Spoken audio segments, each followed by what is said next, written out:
Nellore central jail నుంచి విడుదలయ్యారు మాజీ మంత్రి కాకాని గోవర్ధన్ రెడ్డి. విడుదల తర్వాత ఆయన మొదటిసారి మాట్లాడారు.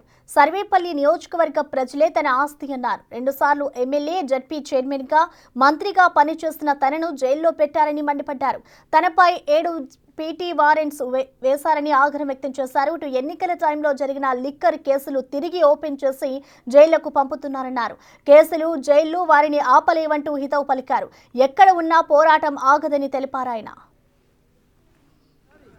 ఈ జిల్లా ప్రజలు ప్రత్యేకించి సర్వేపల్లి నియోజకవర్గానికి సంబంధించినటువంటి కుటుంబాలు వన్నె తరగనటువంటి వాళ్ల ప్రేమాభిమానాలు ఈరోజు ఈ కేసుల గురించి ఎక్కడా మాట్లాడకూడదు అనేటువంటిది హైకోర్టు విధించినటువంటి నిబంధన, షరతు.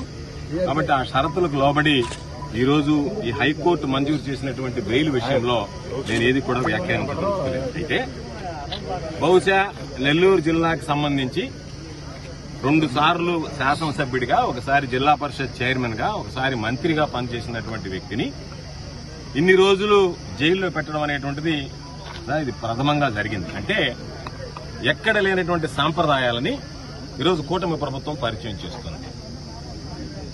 అయితే ఈరోజు ఒక్కసారి ఆలోచన చేస్తే ఎంత బాధాకరమైనటువంటి విషయం అంటే, నాకు నవ్వాలనో ఏడవాలనో తెలియనటువంటి దుస్థితి. 6 కేసులు నా మీద సోషల్ మీడియాలో పెట్టారు. నేను అధికారంలో ఉన్నప్పుడు, మంత్రిగా ఉన్నప్పుడు నా మీద చేసినటువంటి విమర్శల మీద ఒక్కసారి కూడా నేను సోషల్ మీడియాలో కేసు పెట్టించినటువంటి దాఖలాలు లేవు. 6 కేసులు పెట్టారు. ఆ తర్వాత మరలా ఈరోజు హైకోర్టు మంజూరు చేసినటువంటి ఈ కేసు పెట్టారు. దాని మీద 7 పీటీ వారెంట్లు వేశారు. 7 పీటీ వారెంట్లు ఎంత నవ్వొచ్చాయంటే, ఎప్పుడో ఎన్నికల కమిషన్ టైంలో జరిగినటువంటి లిక్కర్ కేసు. ఆ రోజు మా ప్రభుత్వం అధికారంలో లేదు. ఆ కేసు రిజిస్టర్ అయింది. కూటమి ప్రభుత్వం అధికారంలోకి వచ్చింది.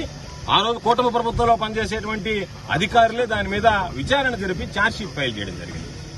1 సంవత్సరం తర్వాత మరలా ఛార్జ్షీట్ రీఓపెన్ చేయాలి, ఎంక్వైరీ చేయాలని చెప్పి ఓపెన్ చేసి, ఎవరో ఒక వ్యక్తి, ఎంత హాస్యాస్పదం అంటే, నేను ఎన్నికల్లో వెళ్లినప్పుడు ప్రచారంలో మీ అందరికీ లిక్కర్ పంచుతాను, ఓట్లు వేయండి అని చెప్పానంట.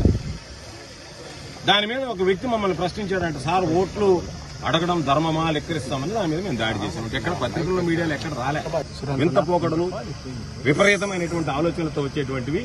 కాబట్టి మరలా చెప్తున్నాం, ఈ జైళ్లు, ఈ కేసులు, ఈ అరెస్టులు, ఇవి ఏవి కూడా మా లక్ష్య సాధనలో మేము అనుకున్నటువంటి దారిలో వెళ్లేటువంటి దాంట్లో ఎక్కడా మాకు అడ్డంకులు కావు.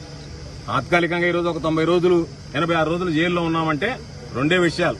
ఈ ప్రభుత్వం అనుసరిస్తున్నటువంటి ప్రజా వ్యతిరేక విధానాలు, చంద్రబాబు నాయుడు చేసినటువంటి మోసాలు, చంద్రబాబు నాయుడు చేస్తున్నటువంటి కుట్రలు, వీటి మీద ప్రజల్లోకి తీసుకువెళ్లడానికి మాకు తాత్కాలికంగా వాయిదా వేసుకోవడం జరిగింది. ఎందుకంటే అందుబాటులో లేవు కాబట్టి. సోమిరెడ్డి కొడుకు సర్వేపల్లి నియోజకవర్గంలో దోపిడీకి అడ్డుకట్ట లేకుండా పోయింది. కాబట్టి వీటన్నిటి మీద కూడా భవిష్యత్తులో విచారణ జరుగుతుంది. ఎవరెవరు ఏమేం తప్పులు చేశారో బయటపడతాయి. ప్రజలకు సంబంధించినటువంటిది ఎవరు తిన్నా సరే కక్కించాల్సిందే.